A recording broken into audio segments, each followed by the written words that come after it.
Y ese es el inicio, presentación de principios. Como usted ya dijo, soy médico, psiquiatra y psicoanalista y presido la agrupación de psicoanálisis en el norte del país, ARPAC, que pertenece a su vez a la Asociación Psicoanalítica Internacional con sede en Londres, la que fue fundada por Sigmund Freud.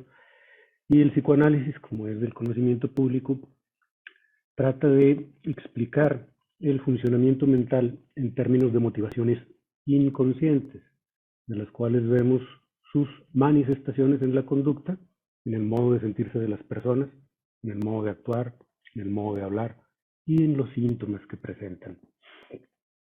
Durante muchos años, el concepto de salud fue un concepto elusivo y ambiguo, pues el modo de pensamiento de los hombres de los cuales tenemos eh, conocimiento a través de la historia, diríamos a partir de que la historia fue registrada como escritos, lo previo a ello constituye la prehistoria, pero de lo que tenemos noticia a través de los escritos y a través de los monumentos era que el funcionamiento mental estaba íntimamente ligado con el funcionamiento espiritual a través de las manifestaciones religiosas.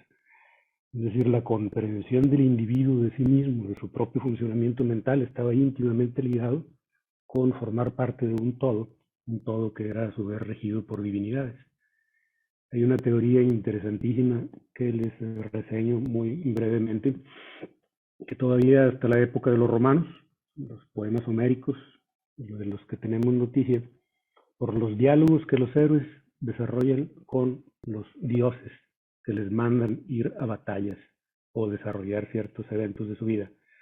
La mente consciente como hoy la sentimos en este instante, que yo produzco mis pensamientos, no funcionaba como tal, sino funcionaba como una mente que los antropólogos le llaman mente bicameral. Es decir, había una porción del cerebro que generaba las funciones mentales que sí se sentían como mis movimientos, mis palabras, mis decisiones, pero había otra parte que eran las reflexiones, las opiniones sobre la vida, que se sentían como voces que procedían del exterior, que ellos lo atribuían a las voces de los dioses. Esta breve digresión no es ociosa, sino para ir al tema de que hasta la época medieval el concepto del individuo seguía íntimamente ligado al concepto de la divinidad. La salud era exactamente lo mismo que estar en paz con Dios. El buen vivir era exactamente lo mismo que vivir de acuerdo a los preceptos de la Iglesia. El concepto de libertad personal, de libre albedrío, de decisión personal y sus consecuencias, lo que nos va acercando a un concepto de salud mental, salud física y salud mental individual, empieza con el Renacimiento. El Renacimiento es quien empieza a regresar la dignidad humana. No es que le haya sido arrancada, sino que nunca fue lograda por la historia de la civilización, en su progreso hasta el modo de pensar contemporáneo. Es decir, contemporáneo porque moderno se puede prestar a confusión. Moderno fue una época en la historia de la cultura y de la literatura, de la cual se derivó también el modernismo, pero eso ya pasó hace un siglo. Así es que diré contemporáneo para decir las últimas etapas. El modo de vivir nuestra mente, como que la poseemos adentro de nosotros mismos, y a partir de ella nosotros emitimos nuestros pensamientos, nuestros juicios, hacemos nuestras decisiones y somos consecuentes, es decir, sufrimos las consecuencias de nuestras decisiones, es un modo relativamente reciente.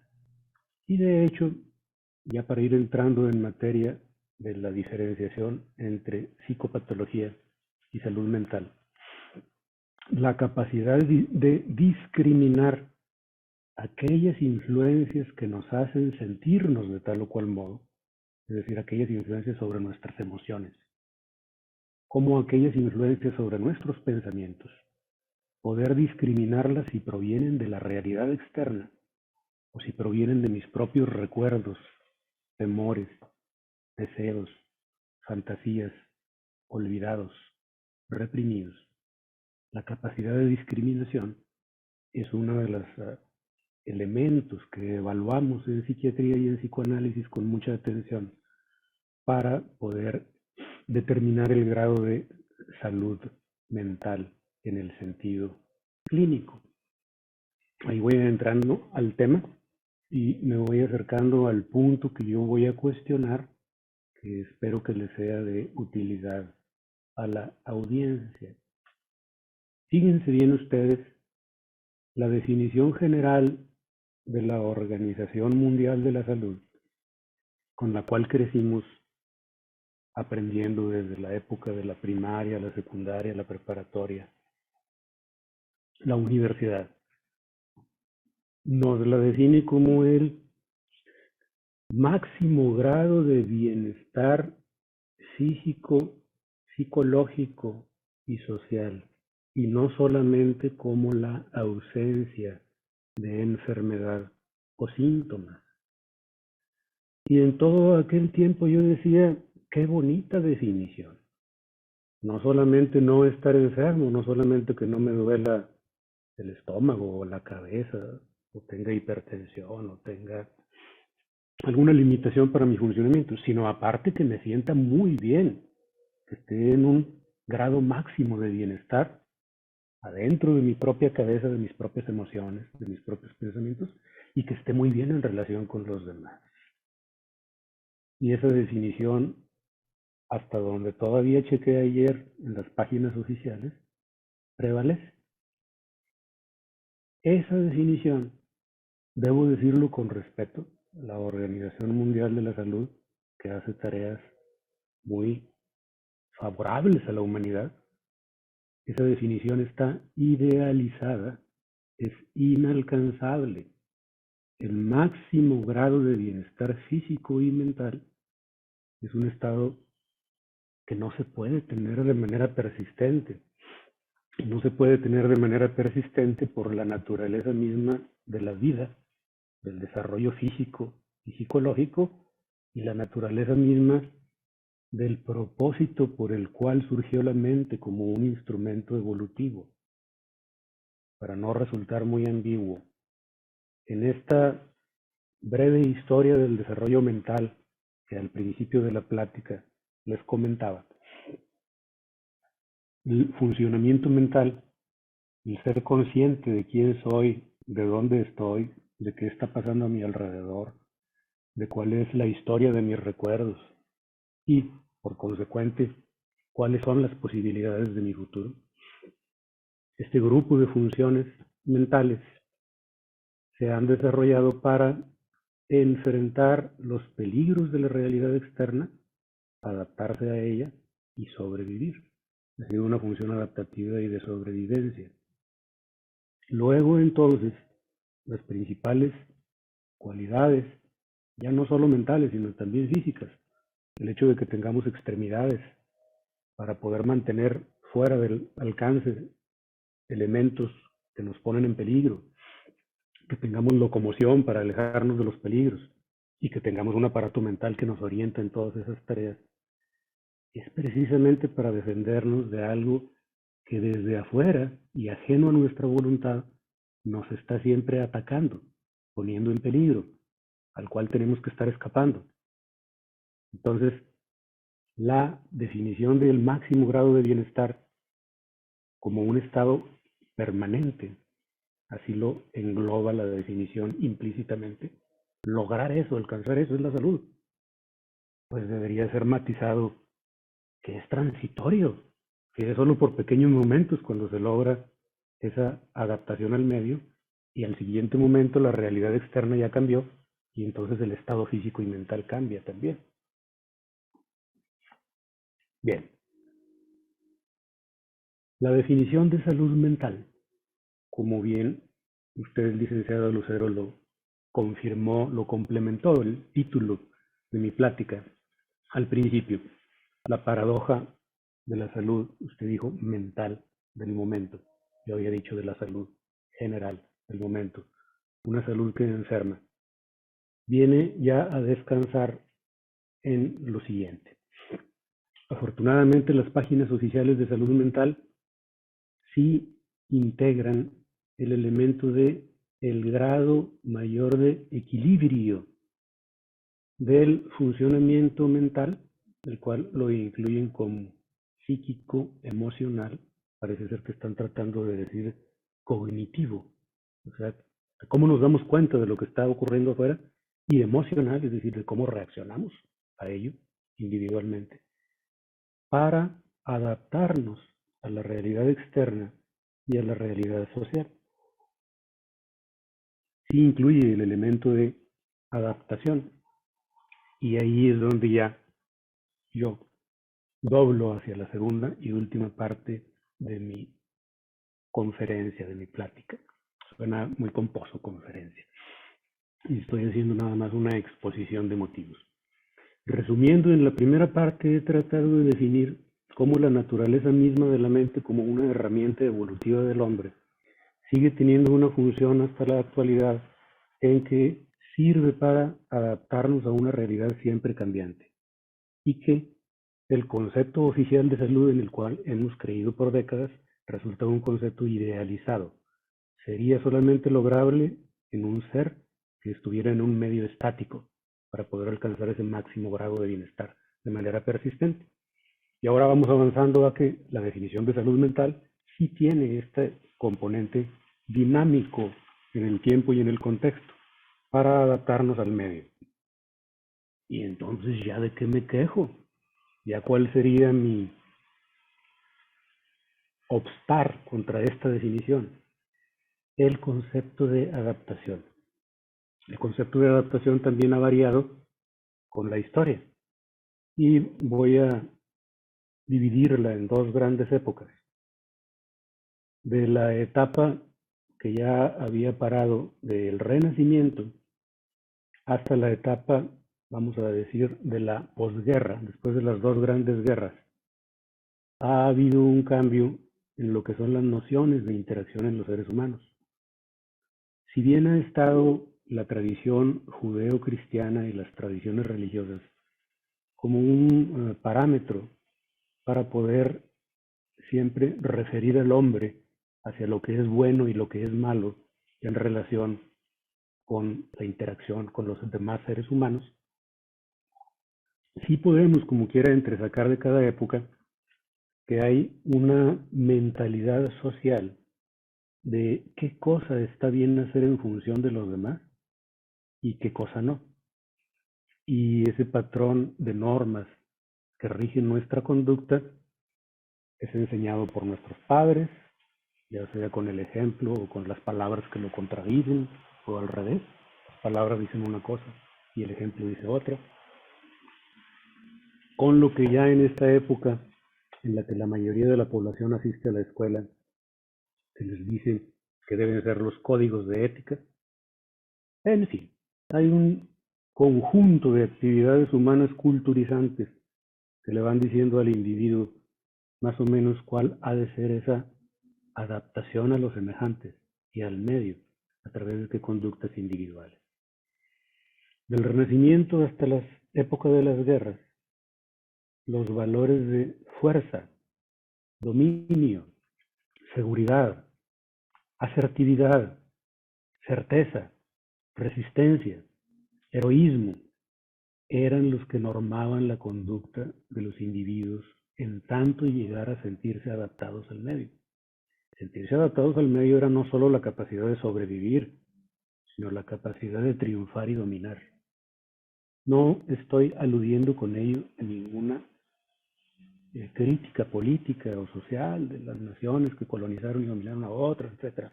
Quiero sacarle la vuelta para luego discutirlo con el auditorio, si es posible.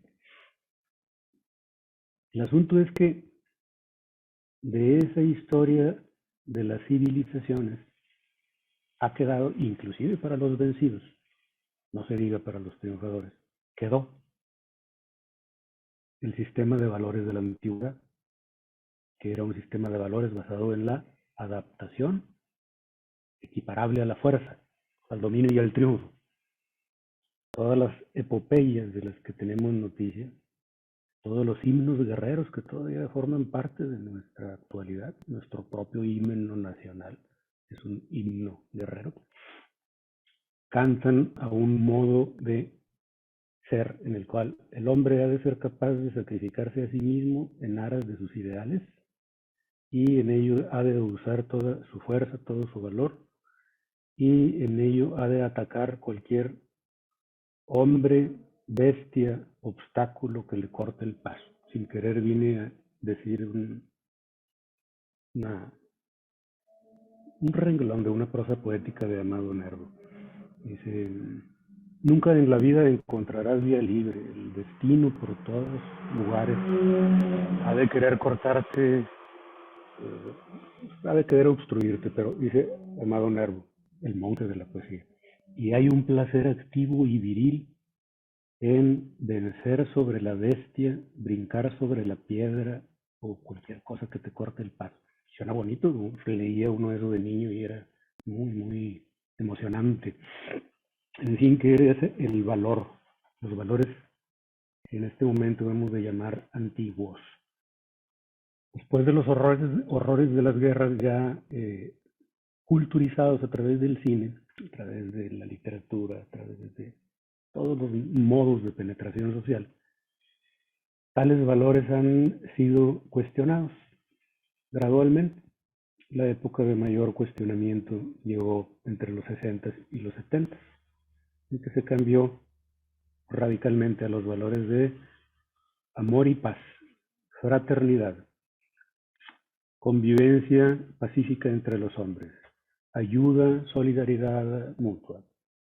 Se vio claramente que aquel cambio tan radical era en su fondo más profundo un acto de rebeldía contra el sistema, principalmente de los jóvenes contra el sistema. Y en ese acto de rebeldía, aquí está una de las paradojas que voy a ir señalando de aquí en adelante. Lo que hacía aquella generación de las flores del amor y paz era atacar al sistema imperante, es decir, era un ejercicio de agresión, solamente que de una agresión vivida no a través de los golpes, sino a través de la obstrucción, de las manifestaciones, de un modo de vida que escandalizara a las normas sociales imperantes, es decir, de un modo de violencia pacífica. Parece la frase una paradoja, sí, de eso se trata.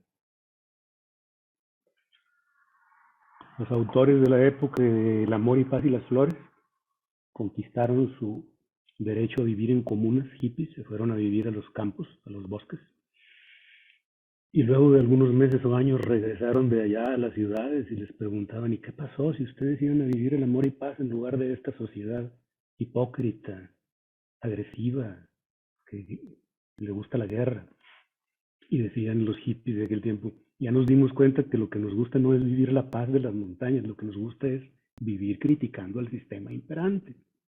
Bien, este intermedio de los hijos de las flores en adelante ha sido como quiera útil, porque hoy por hoy permea en los códigos de ética que se enseñan en las escuelas.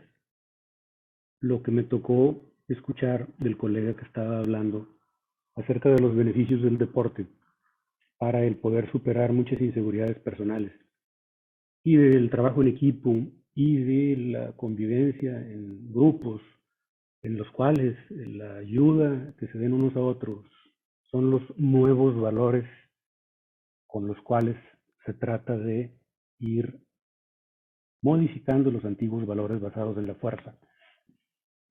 Y estos valores, efectivamente, llevarían paradójicamente a un cambio en el concepto de salud y de salud mental en particular. Si repito la definición, el mayor grado de adaptación del individuo consigo mismo emocionalmente y con los demás en su interacción y con lo social. Luego vienen en las definiciones muchos tipos de salud. 12 tipos de salud fue la lista más larga que encontré. Una de esas características de la adaptación de todo individuo que viera adentro de sí mismo y de su historia con honestidad habría de ser la de reconocer dos antivalores de la antigüedad y que se están volviendo cada vez más valores creativos. Y uno de ellos es la imposibilidad de tener una congruencia permanente en el tiempo. Es decir, la persistencia de la contradicción.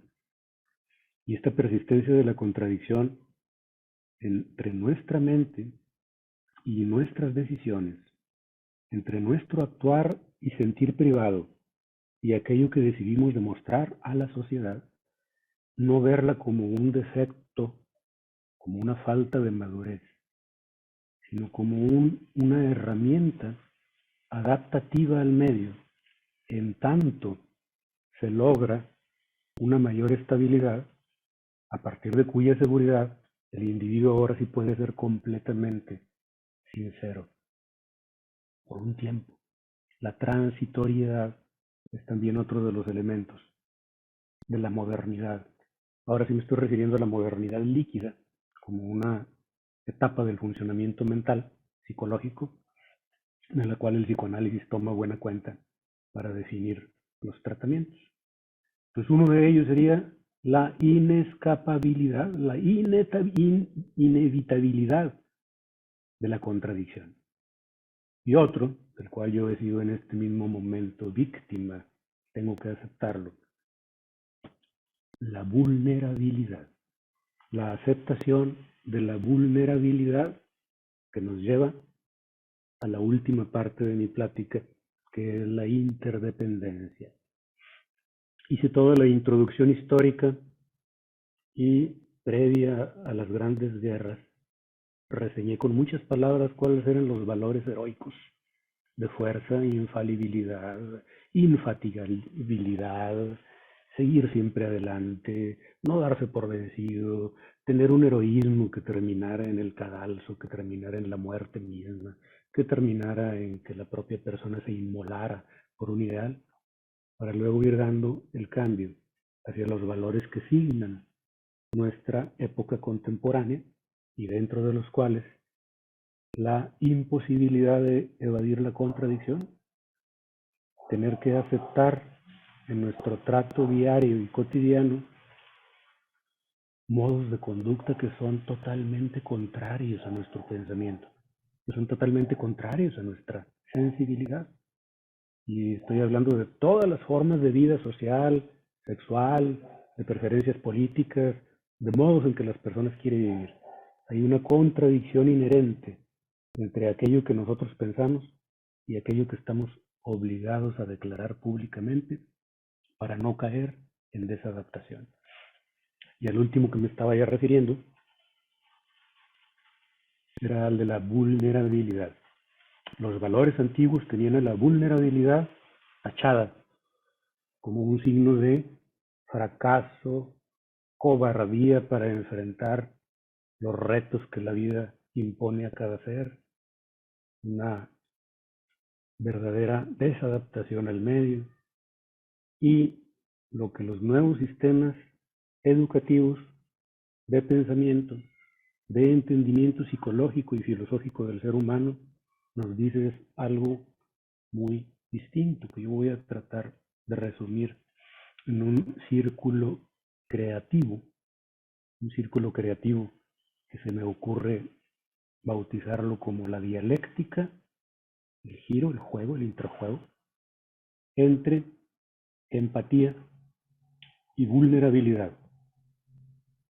Si como resultado de una introspección, de un análisis de mi propia persona, ya sea autoanálisis o ya sea psicoanálisis clínico con un profesional, llego a aceptar ya sin dolor mis contradicciones y mis falibilidades o vulnerabilidades, debido a ese trabajo de honestidad, entonces quedo facultado para entender, no necesariamente aceptar las consecuencias, pero sí entender por lo menos las contradicciones y las falibilidades o vulnerabilidades de los demás.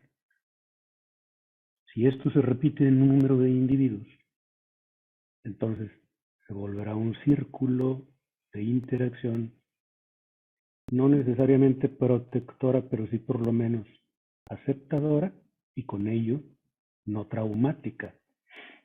Habrá disminuido algo de lo que traumático tiene toda interacción humana, por más que se le vea como que no, que todo es pacífico y bonito. Sabemos en algunos de los comentarios que han salido en las conferencias que la vida de desarrollo es una vida en la que hay que superar muchas agresiones. La aceptación de la propia vulnerabilidad llevaría a un tercer factor, aceptar la interdependencia. No puedo ya seguir sosteniendo los mismos valores antiguos de que puedo ser autónomo, que puedo por mí mismo y por mi propio esfuerzo salir adelante, lograr eh, los propósitos de la vida más altos y heroicos, sino que necesito inescapablemente a los demás y que los demás necesitan inescapablemente de mi contribución. En esta interdependencia, luego entonces, si estamos así comprometidos los seres humanos, importa mucho lo que piense el otro. Pero no importa lo que piense el otro porque yo sea muy bueno, porque yo sea muy bondadoso. Importa mucho lo que piense el otro porque me afecta de manera directa, porque es una parte de mí, porque es una extensión de mí, porque la reacción de mi actuar rebota en él y rebota hacia mí. Esta es la paradoja de la salud mental contemporánea. Estar todavía arrastrando valores antiguos de la fuerza y del dominio en un mundo que reclama el reconocimiento de valores contemporáneos como la empatía y la vulnerabilidad. Entonces se meten ustedes a cualquier página de autoayuda, leen cualquier libro de autoayuda, asisten a la conferencia de cualquier motivador y aunque no se esté refiriendo a la salud, sino que se está refiriendo al éxito, que sería dentro de esta colección de características una de las consecuencias de estar sano, tener éxito en la vida. Y encontrarán una serie de recomendaciones con las cuales se promueven los valores del mundo antiguo. Cómo ser invulnerable a la crítica, cómo estar concentrado en ti mismo, cómo con el martirio de tu alimentación y de tu cuerpo llegar a un físico envidiable, cómo hacer amigos en miles independientemente de la mentalidad que tengan, cómo ser más popular, cómo tener más de lo mejor. Es decir, una visión idealizada que se parece como al concepto de el máximo grado de bienestar físico y mental de la OMS. Eso es el motivo por el cual le puse a mi plática una salud que enferma. Si nos pusiéramos a practicar en serio la búsqueda de ese bienestar absoluto, total, nos enfermaríamos. El esfuerzo que requeriría, que exigiría ello para nuestro cuerpo y para nuestra mente, terminaría extenuándonos. Eso ya está bien documentado en estudios clínicos de cómo las terapias basadas en la estimulación positiva, en el dar esperanza para que se logren cosas, en el dar motivación para que la persona tenga mayor fuerza y pueda enfrentar sus problemas, en el poner estándares de cuál es el logro que debería tener la persona, no solamente no producen mejoría, sino que producen por la vía de la frustración una profundización de los sentimientos depresivos. ¿Sí escuché algo, perdón?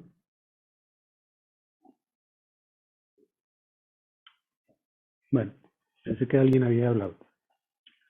Vamos hacia la conclusión.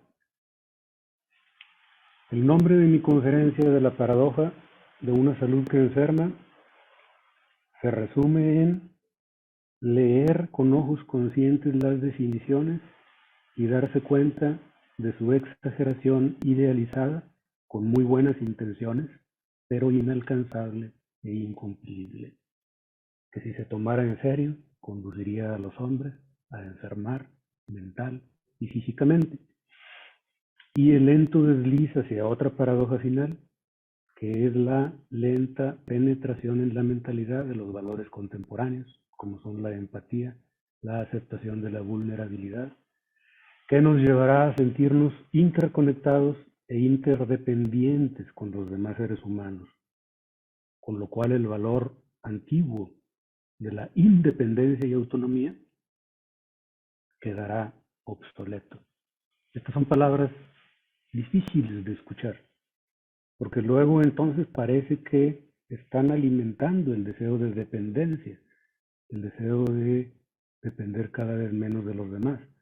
Y de ello ya tendríamos una generación de ninis en gran crecimiento que no quisiéramos ver crecer.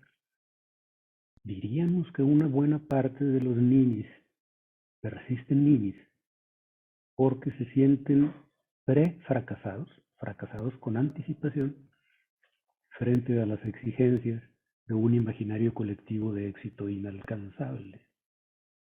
Y que poco a poco la permeación de nuevos valores, como los que en esta plática estoy atreviéndome a compartir y como los que forman parte gradualmente del código ético de los profesionales de la salud mental, pretenden contribuir a este cambio social.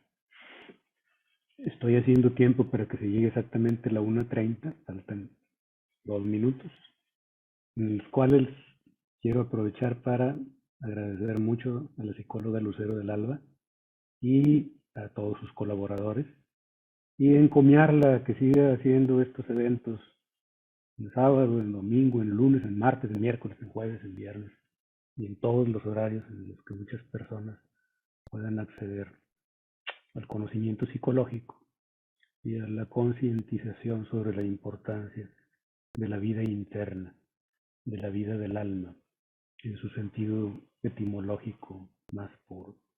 Muy bien, aquí me despido, espero no haberlos aburrido y aquí me quedo para cualquier pregunta, crítica, sobre todo críticas, debate, comentarios. Aquí está. Muchas gracias. Voy a empezar a hacer la interacción precisamente de lo que estuvieron comentando y están como más o menos desenvolviendo durante su plática. Creo que es muy contemporáneo precisamente lo que me estaba comentando y con lo que estuve leyendo y estuve escuchando. Precisamente estamos en esa generación en donde la mayoría de los jóvenes están quedándose estancados precisamente por esa paradoja que usted comenta, ¿no? Y más ahorita que estamos en el tema de las redes sociales, donde ya todo lo ven como un éxito absoluto, según ellos, lo que pueden apreciar, y quieren llegar a él, y quieren llegar rápido, y llegar en un, no sé, en un chasquido, y se dan cuenta que hay un montón de barreras y hay un montón de cosas que no saben cómo enfrentar, y precisamente creo que la mayoría de la juventud actual está quedando estancada, precisamente ya enfermándose con lo que comenta usted con su tema, es una salud que enferma, no están logrando lo que supuestamente ellos quieren lograr, esa escala de felicidad. Me dejó pensando mucho que sí, precisamente venimos jalando cosas de muy atrás y los queremos meter en una modernidad que ya no encaja. Oiga, estoy muy contento de cómo acaba de reseñar usted algunas partes importantísimas de lo que yo quería transmitir. Me deja muy contento y satisfecho de que logré transmitir y usted con su capacidad captó perfectamente esta paradoja. Las redes sociales y las historias de éxito genial de los creadores de Facebook o del creador de Tesla o del que de repente de la genialidad de una mente puede brotar un imperio de éxito. Es una obsesión de nuestros jóvenes que los enferma. Deja muy de lado el éxito que se basa en el trabajo diario, tampoco tenemos por qué decir sacrificado, en el trabajo moderado, en el trabajo bien aceptado, en el trabajo sostenible de cada día y el valor de la satisfacción con ese trabajo. Todavía los valores de fama, riqueza, poder, éxito están muy muy como sobrepuestos a una realidad que no los puede sustentar.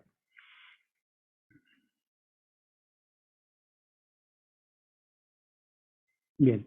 Nos comentan, perdón, aquí también nos comentan que por qué los estándares son inalcanzables y hay que dar prueba de un logro, que es lo que realmente también está pasando, ¿no? Que los estándares actuales de lo que nos dicta cuál es el éxito, porque ahorita ya el éxito es muy visible, son inalcanzables. Vemos a personas que se están volviendo millonarias, cosas muy, muy, a veces fantasiosas y que son irreales. Por ahí hace poco vi precisamente era un influencer que se dedicaba a motivar en este tema de volverte millonario, que empezó a mostrar su realidad en donde realmente no es exitoso, donde está pasando por una racha muy mala de su vida, de fracaso, y se le criticaba mucho esta parte, ¿no? Y es que últimamente sí es cierto, los estándares son tan altos que son inalcanzables y las generaciones y más las generaciones jóvenes están queriendo lograrlas y en eso es por eso que yo creo también se han estado incrementando mucho las situaciones de patologías de salud mental, llegando a ese punto que sí los está verdaderamente enfermando y que es algo a lo que no hemos puesto mucha atención, sino lo estamos dejando que fluya y que posteriormente nos va a dejar muchísimo mal sabor de boca a nivel social, ¿no? Al estar mencionando los influencers, las definiciones y estándares del éxito, de lo que se convierte en deseable o no en la mente de los jóvenes y también en la mente de los adultos. Voy a tener que conectar esto, voy a perder figuras durante un momento para poder conectarlo. Y aquí una manifestación de la vulnerabilidad que se debe de aceptar. Bueno, ya la conecté. Se desliza en ello hacia algo, mi exposición hacia algo que no quisiera que se deslizara mucho. Terminaríamos diciendo, como adultos ya viejones, ya pasadones de moda y obsoletos, que lo importante no es el dinero, ni el éxito, ni el triunfo, que miren a los valores, etcétera, etcétera. Y eso es precisamente lo que yo no quiero que se llegue. A lo que yo quiero llegar con el pensamiento es a que aquello que es idealizado en cada época del desarrollo de cada civilización, aquello que se considera lo mejor, si se le persigue como lo bueno, lo deseable, eso mismo se convierte en un elemento enfermante, patologizante.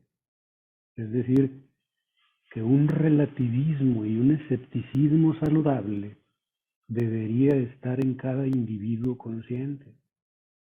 Sí debemos, por supuesto, perseguir un bienestar y una seguridad económica. Por supuesto que sí. Por supuesto que el dinero ayuda a resolver muchos problemas físicos de salud, sociales, de hambre en regiones, etc. El asunto a lo que yo estoy aludiendo es cómo se parece la definición de salud tradicional, el máximo grado de bienestar y no solamente la ausencia de enfermedad. Esa definición es mal pensada, está mal diseñada, porque no hay tal máximo grado de salud. En la persecución de ese máximo grado de salud es en donde empieza esta loca carrera desmesurada e inconsciente por alcanzar esos estándares que usted muy bien lo ha dicho, inalcanzables se vuelven, inalcanzables. En esta definición que tiene una base benéfica, yo no creo que la OMS haya tenido la intención de enfermar a la sociedad, pero que la mente consciente adulta debe ser crítica de eso que se nos entrega como legado cultural para poder ver qué sí sigue siendo practicable y qué ya no. Entonces, efectivamente tenemos que regresar y decir, lo máximo no es lo mejor. Lo máximo en algunas cosas es una aberración, resulta en un sufrimiento, resulta en una pérdida del sentido de sí mismo. Y para ello tenemos que tener un valor de no ser populares, de no estar diciendo palabras que suenen bonitas en los oídos, no estar diciendo algo que sea políticamente correcto y que nos haga tener más likes y tener más aceptación, etcétera. A ver si no me hablan de la OMS. Ay, ay, ay. Sería mucha, sería mucha pretensión para llamarme la atención de por qué ando criticando conceptos tan consagrados por décadas de repetición. Ya, ahí le paro, licenciada, voy a sus órdenes. Bueno, comentan aquí, dicen, como mencionaba, según lo que vemos en nuestra educación, cine, televisión, religión, contexto, las redes sociales, perpetúan otro tipo de estándares de perfección y eso para los jóvenes es una presión intensa al no poder tener o lograr lo que supuestamente es la meta lograble. Fíjese que ahorita que comentaba de la llamada de atención de la Organización Mundial de la Salud, yo creo que es importante sí mencionar esto porque es algo real.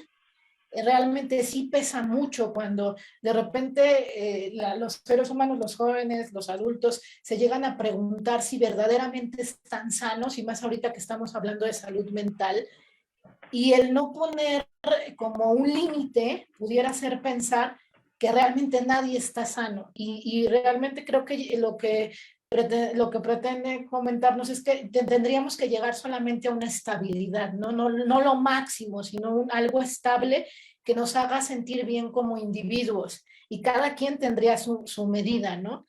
Yo creo que eso sería como lo más saludable. Y sí, sí he visto a partir de todo lo que he podido compartir, que muchas veces, como bien lo dice, lo máximo sí termina siendo perjudicial. Y lo mencionabas mucho y está muy a la mano los temas académicos, el máximo académico, el ser el mejor, sí terminan 100% casi siempre enfermando al que lo está queriendo lograr. Y así sucesivamente en muchas cosas. Sí, hablan aquí que lo que se busca nos mencionan que es el equilibrio, que sería de lo que realmente estaríamos hablando en el tema de salud mental, si es así. Sí, sí, sí, sí, totalmente de acuerdo, aceptado, y no solo eso, y algo más todavía en abono de eso, y en función, algo más que puede ser, sí ser escuchado como ya muy bañado, pero me voy a atrever a decirlo porque sus comentarios, psicóloga Lucero, me han dado confianza para hablar cada vez con mayor libertad. No solamente aceptar el promedio de la adaptación funcional, aceptar el sufrimiento como un estado normal, aceptar la desestabilización transitoria como un estado inevitable para acceder a un estado de mejor equilibrio que será siempre transitorio de todos modos. Aceptar los síntomas de preocupación frente a metas que son difíciles de alcanzar. Aceptar el sufrimiento del duelo frente a algo que queríamos y anhelábamos y no se dio. Aceptar la decepción de nosotros mismos cuando creíamos que para esta época de la vida íbamos a alcanzar tal o cual logro y sin embargo no está. La aceptación del sufrimiento. En algún otro trabajo que me invitaron a participar, lo signaba yo para poder referirme de alguna manera a ello como un neoestoicismo. No es la búsqueda del dolor por el dolor, no es la aceptación del dolor y el sufrimiento de la vida como un acto, así como una pose un poco cinematográfica. No, es la aceptación de la realidad tal como esta es. La realidad tal y como esta es una que nos causa dolor y sufrimiento. Y abrazar ese dolor como parte de nuestra vida es parte del vivir nuestra vida con autenticidad. No negar el dolor. No decir, bueno, al cabo tendré otra oportunidad. No, ni madre, me está doliendo muchísimo. Me estoy muriendo de dolor. Sé que me recuperaré si lo acepto. Y me recuperaré mucho menos si lo oculto, si hago como que no me dolió y sigo adelante.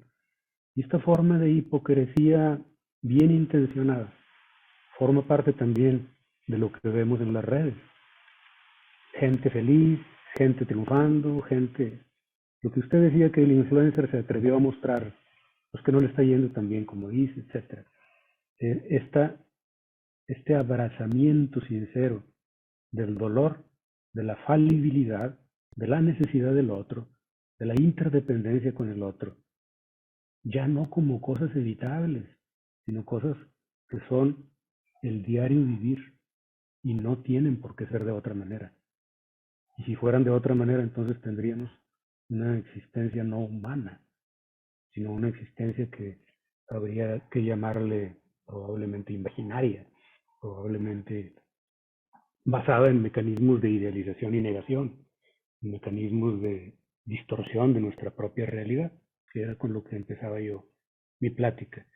La aceptación del dolor y la aceptación de mi propia imperfección, no como estados superables, sino como estados que me van a acompañar toda la vida y que harán una vida más rica, más profunda y más propia que una vida tratando de huir de ello y alcanzando un ideal que alguien más puso allá afuera. Ese era el final de esta línea de pensamiento. A ver si no me la bañé. No, está muy, muy interesante y creo que se puntualiza muy bien y precisamente es lo que la mayoría de personas manejan y es por eso que luego llegan a ya generar padecimientos de alguna manera importantes en la salud, porque precisamente todo se quiere como evitar. Evito el dolor, evito el sufrimiento, evito la aceptación de lo que me está pasando, lo oculto, hago como que si no pasa nada y tengo que seguir en esa línea que debo recorrer para llegar al éxito y creo que no ha sido una buena combinación, creo que es lo que nos ha traído muchos problemas también a nivel social ya en ese compartir de ese caminar que no está bien estructurado. Me parece muy, muy interesante, muy buena su aportación y precisamente le digo, es algo que sí está pasando mucho en la actualidad. Para lo que no estamos queriendo ver, muchos de los procesos, yo trabajo mucho con adolescentes y muchos de los procesos son por ello, ¿no? No quiero sufrir, muchos traen esa carga de no debo demostrar el sufrimiento porque mi mamá sufre y el dolor no me gusta. Las que están pasando, ahorita se me vino mucho a la mente las personas que están bajo dependencias emocionales, relaciones patológicas que ya las están dañando mucho, muchas veces no las quieren cortar porque no quieren vivir ese proceso de dolor, no quieren aceptar el dolor, están en dolor activo, pero no quieren sentir un dolor más profundo, le huimos mucho a eso. Entonces, me deja con mucha oportunidad de analizar todo lo que nos está compartiendo. Va muy de la mano con el tema general de la salud mental. Le repito, me parece muy importante que sí se pongan estos temas sobre la mesa porque a veces entre todo lo que se maneja y todo lo que tenemos alrededor, romantizamos estos temas, ¿no? Lo tapamos otra vez. Entonces es importante precisamente esto que nos comparte. Muy bien. Escuché aquí 1:45, no sé qué es lo que esté indicando. Sí. Ya. Bien. Si hubiera alguna otra pregunta o comentario, bueno, han sido más bien comentarios de apoyo, según he escuchado. Eso no me deja muy satisfecho porque a mí siempre me gusta más bien que me contradigan para poder defenderme y mis ideas y los comentarios de apoyo me dejen sin armas. Decía Sigmund Freud, frente al ataque tengo argumentos, pero frente a la aprobación estoy indefenso. ¿Ya qué puedo decir? Bueno. Pero también es importante, digo, nos deja un tema muy importante sobre la mesa. Ya habrá en algún momento quien lo vuelva a escuchar y a lo mejor diga, pero en este momento no. Este no fue el momento Estoy de... viendo que lo estaba grabando, licenciada. ¿Lo puedo luego conseguir para pasárselo a la gente que yo quisiera que lo escuchara? De hecho, se queda posteado en la página de Facebook. no se baja, de ahí lo puede compartir. No sé si ahorita está subiéndose directamente a la nube, no lo voy a tener guardado en la computadora. Se puede pasar el link y se puede compartir a quien quiera a través de la plataforma de Facebook, que es Me donde se encargo queda mucho que me lo grabado. pase por WhatsApp el link para yo compartirlo. Claro que sí. Ahorita ya no tenemos como tal alguna otra pregunta. No sé si por ahí quien nos está todavía sintonizando, prácticamente nos aventamos casi ya 4 horas. Quiere hacer alguna aportación por aquí, pues sí, les gusta mucho el tema.